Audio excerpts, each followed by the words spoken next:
Medical innovations are brought into actual patient care. How do we take it, something that's out there, and how do we safely bring it into the hospital? Well, I'd like to introduce a video that we're going to share about El Camino's Heart and Vascular Institute.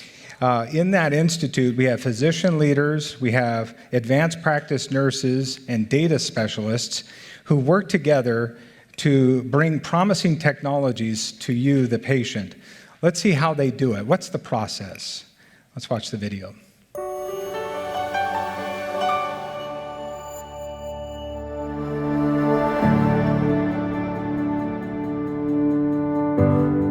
At El Camino Health's Heart and Vascular Institute, innovation isn't a destination, it's a cycle. Guided by clinical leadership, powered by data, and delivered through expert teams, we continuously elevate cardiovascular care for every patient. We start with innovation, introducing new services and quality improvements that transform care and enhance the patient experience. Every change is validated against best practice standards, aligning care with evidence and patient safety. From evidence to everyday practice, our educators and operations leaders turn guidance into action. We document all the care, benchmarking our quality using national registries. Quality care drives decisions. We track outcomes in real time and use data to refine care quickly. With outcomes in hand, teams identify opportunities, prioritizing changes that deliver the greatest benefit to patients. At HVI, innovation is continuous, driven by leadership, implemented by expert teams, measured with precision, and focused on what matters most: better outcomes and better experiences for every patient.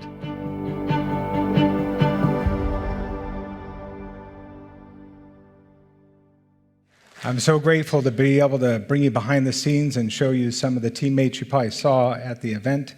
We have an incredible team of caring physicians, advanced practice nurses, and data specialists, and they bring these life-changing advances to the community. One of the most exciting advancements recently has been in the field of electrophysiology. You know, Dr. Ramahan talked about the electricians. Their field is very fascinating and has been undergoing significant change over the last 10 to 15 years. Recently, there's a new technology called pulse field ablation. It's a breakthrough treatment in the treatment of A-Fib.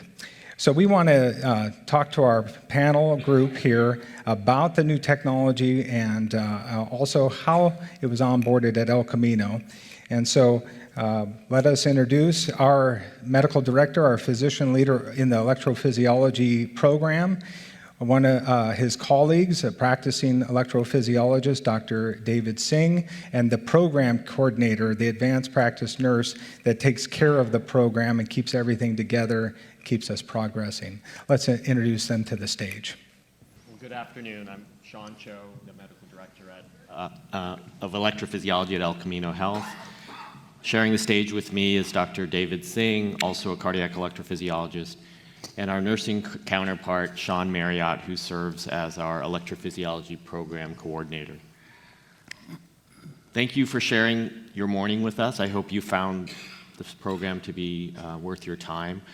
We want to shift a little bit in our discussion towards some of the electrical rhythm issues that patients encounter. Dr. Singh and I, as cardiac electrophysiologists, are subspecialists of cardiology focusing on abnormalities of the cardiac conduction or electrical system. One of the most common arrhythmias that you may encounter in this field is atrial fibrillation. I call this a 1 degree of separation disease, in that if you yourself don't have atrial fibrillation, you almost certainly have a family member, a friend, or an acquaintance who does. Looking at the scope of the problem, while estimates vary, the basic understanding is that this is a widespread, obvious problem that affects tens of millions of people across the world, and therefore increasingly because it's a disease of aging to an extent, we're seeing, as the population ages, that we're seeing this more and more. In fact, I would say that it occupies over 50% of Dr. Singh and I's practice. The majority of patients you see in the hospital these days may be with atrial fibrillation-related diseases. So we'd like to focus our discussion today on this specific disease and also highlight some of the innovations that have developed over the last couple of decades, and particularly in the past year or two, as innovations have really accelerated. So I want to start with a question for Dr. Singh. Maybe for those who are not familiar, give us a basic understanding of what atrial fibrillation is and what types of symptoms it may present with, and when should one seek a cardiologist to discuss those problems. Yeah, well, thanks for having me. So, you know, as Chad was saying earlier, we kind of loosely divide our field into plumbers and electricians. And the heart beats because of electricity, 100,000 times per day, every day of your life. And every time your heart beats, it's because there's an electrical impulse that starts at the top of the heart, works its way down to the bottom. And a normal heart rate, you know, hopefully for most of us, you know, sitting here in this room is probably between 60 and 80 beats per minute. Maybe mine's like 80 right now because I'm on stage. But, you know, our body's kind of miraculous in the sense that it controls our heart rate and meets our metabolic needs. When people develop atrial fibrillation, what happens is the top chambers of the heart kind of go into chaos. And instead of beating at a normal heart rate, they're beating at 400 to 500, sometimes 600 beats per minute. In fact, they're beating so fast, they're essentially not beating at all. They're just quivering. And there are a lot of downstream consequences from that problem. People can develop strokes at much higher rates. Symptoms are very common, so people can get shortness of breath, they can get chest pain, they may just feel fatigue, or they may not know it at all. And that's one of the big challenges that we face. It's very common, I think, for Dr. Cho and I to see a patient who might have gone in for a routine colonoscopy, didn't know they were an A-Fib, and were told, hey, by the way, you have this condition. So for better or worse, because this is such a common thing, we see a lot of this A-Fib, and we'll probably end up seeing a lot more of it as time goes on. For many patients who may have some of these symptoms, what is the point that they should possibly see an electrophysiologist? How does that decision making happen?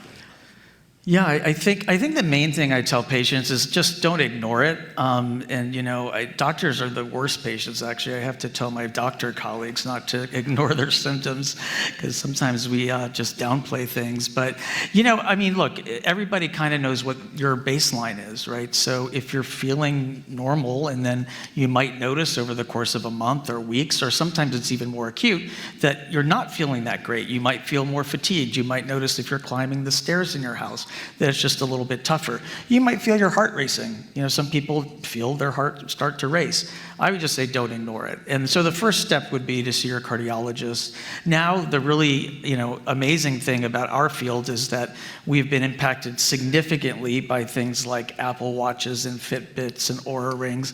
I had one patient come in with 4 different rings on each finger the other day, and I was like, this might be overkill. But actually, it's quite useful from our standpoint because it's allowing us to get data on patients where we really didn't have access to that kind of data before. So it gives our ability to detect this stuff a little bit more objective. So to answer the question, I think if you just don't feel right, if something feels off, don't ignore it, see your cardiologist and ultimately an electrophysiologist if it's appropriate. I think that's a great point. Your cardiac rhythm is something obviously that's been beating from the moment you were born, something we all very used to taking for granted and not really thinking about. When it does start causing notice, that's when you should definitely consider talking first maybe to your primary care, and then through very simple tests, we can identify pretty quickly whether there's an issue here.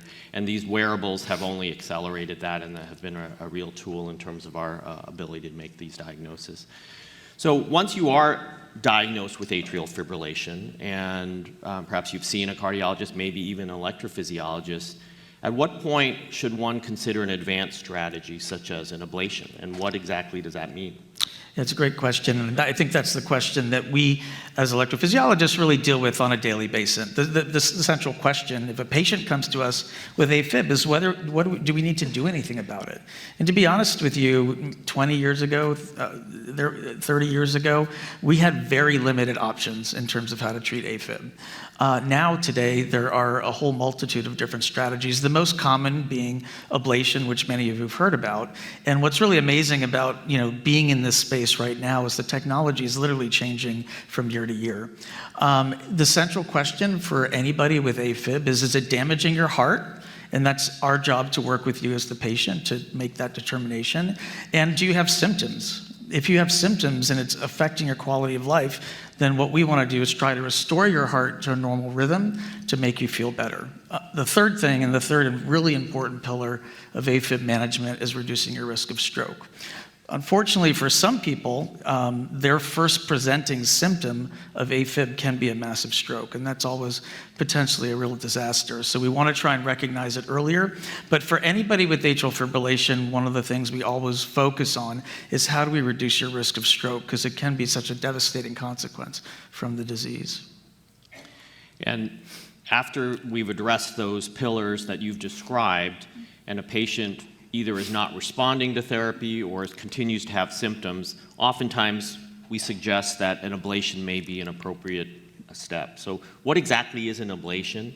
And can you kind of outline specifically what that means for the treatment of atrial fibrillation? Yeah, so ablation is basically a tool that we have, and our use of this tool, as the technology has improved, we've become more and more reliant on it. It's become safer, it's become more efficient, and we'll talk a little bit about PFA, but it's become really kind of a game changer in our ability to treat A-Fib. The basic idea with A-Fib is that there are areas of the heart that are triggering the A-Fib, that are causing the A-Fib to come to life. And we know where those areas are in the heart. And ablation technology is actually just us going inside the heart. Just like Chad, we don't cut people open. I don't use scalpels for this procedure. We get in through using veins in the leg. We go target the areas in the heart that are causing the A-Fib. And using a tool like an ablation catheter, we're basically inactivating that tissue. We're essentially killing it, creating a small, very controlled area of scar. One basic principle in electrophysiology is muscle conducts electricity, scar cannot. So if we target very carefully just the areas that are causing the A-Fib and inactivate them, the hope is, and usually the result is, that the A-Fib goes away. And you can see from the graphic that's on the board now that this has been an evolution. The earliest studies suggesting that you could affect A-Fib with this technique dates back to the late 1990s. Over that time, through innovation, technological breakthroughs, research, this procedure has evolved and developed to improve efficacy as well as safety over those years. One of those most recent developments is what's called pulse field ablation. And can you, David, maybe tell us a little bit about what that means in the field of ablation, how it differs from some of the other techniques that maybe we've been using, and why might it be better? Yeah. So yeah, most of us in this field are very excited about pulse field ablation. And we were just talking about medical innovation. One of the neat things about this innovation is it's actually a technology that's been around for quite some time. It was used in the oncology world before being adapted for cardiology. It's used in French fries, if anybody of you are interested to know this. French fry trivia, they use it to make the potatoes more taste better, I guess. I'm not suggesting you eat French fries, it's a heart forum, but I digress. In any case, basically the name of the game for ablation is how do we kill the tissue, right? Now, if you're killing tissue, we want to be very specific and measured about what we're inactivating. One of the problems with some of the other technologies that we have used in the past that Dr. Cho has up here, we can use heat, right? We can cook the tissue, we can freeze it, there were lasers, ultrasound. One of the big limitations for these technologies is collateral damage, right? So the heart's next to all these other structures that are very vital to just normal bodily function. And in rare cases, if you damage structures adjacent to the heart, there can be very serious consequences.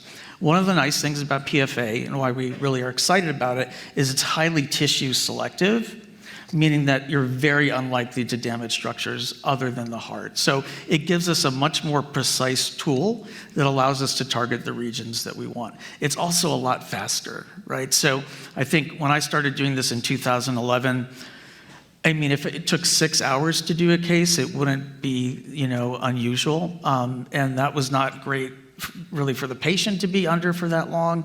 It wasn't great for my back or my mood at the end of the day, quite frankly. Now, and again, not compromising anything related to efficacy. If anything, it may be better and safer.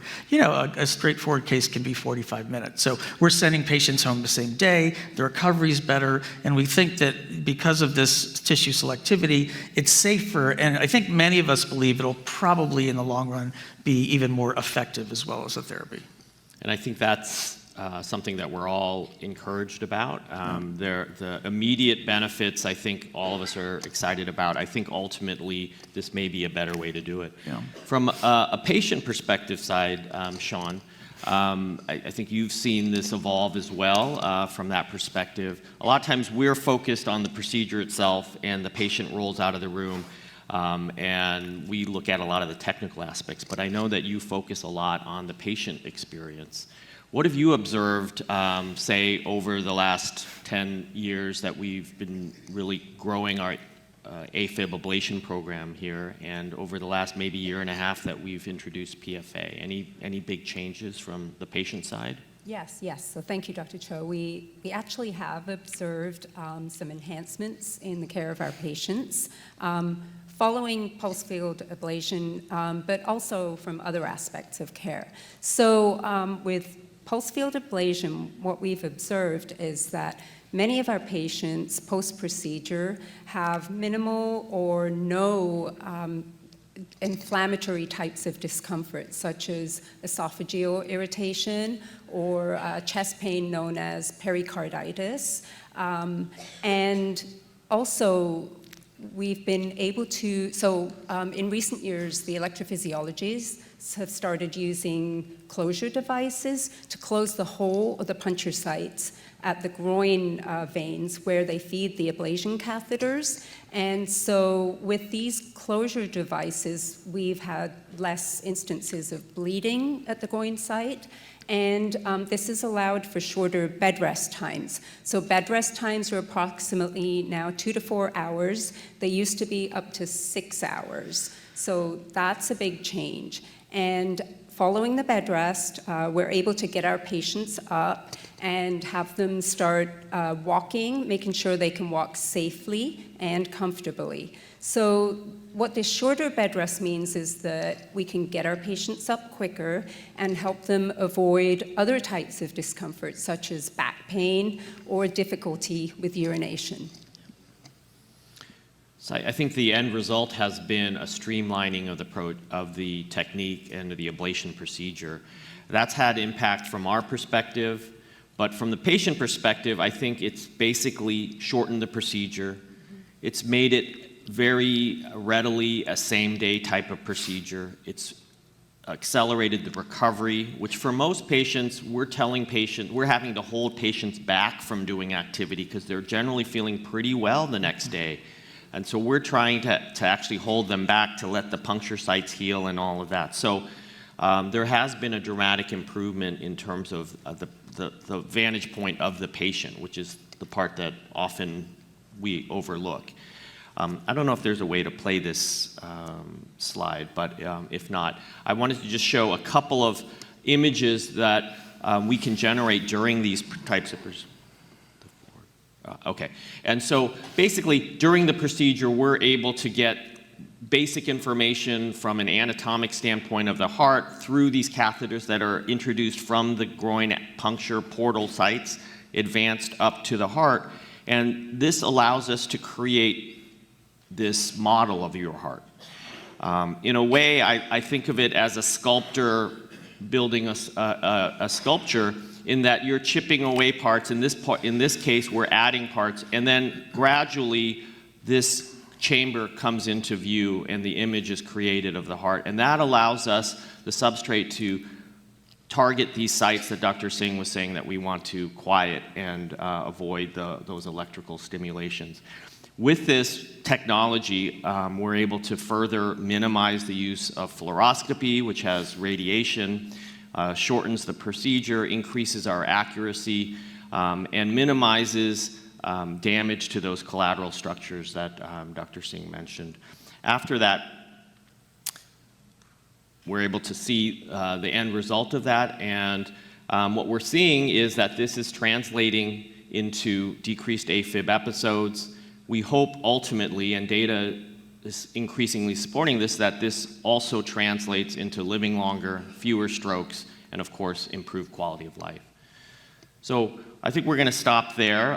There's a couple of questions, I'm sure, and that was awesome. There. Yeah. Thank you. It's amazing technology and the team. So we know we are careful not to give specific advice, but someone asked this question, so we'll make it kind of generic. If a person had an A-Fib ablation about a year ago and it was working, but then now they have to have a follow-up ablation, has there been enough change in the technology within the last year that might make a difference? I guess it would depend on a few factors. Yeah. One, this has been around for a little over a year, so I'd want to know, what was done the first time. But the short answer is yes. I mean, we know that even as good as this technology is, there are a certain percentage of patients that are going to need some, what we refer to as touch-up work. So I think, Dr. Cho, our practice is probably pretty similar. We want to get away with one ablation, but for some patients, it does require bringing them back. And if you're going to go to the trouble of doing the ablation and we don't get the result that we want initially, we'll frequently recommend going back. And because it's gotten safer and quicker and more effective, the cost, so to speak, is not such a big deal. And we'll usually recommend going back in. So I think it'd be very reasonable to do that. Okay, great. And is there a relationship between sleep apnea and AFib or arrhythmias of the heart?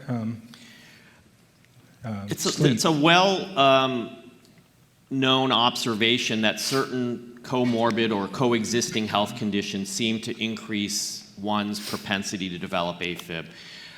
In general, the idea is that one does have that genetic hand that you're dealt at birth. That's your genetic makeup.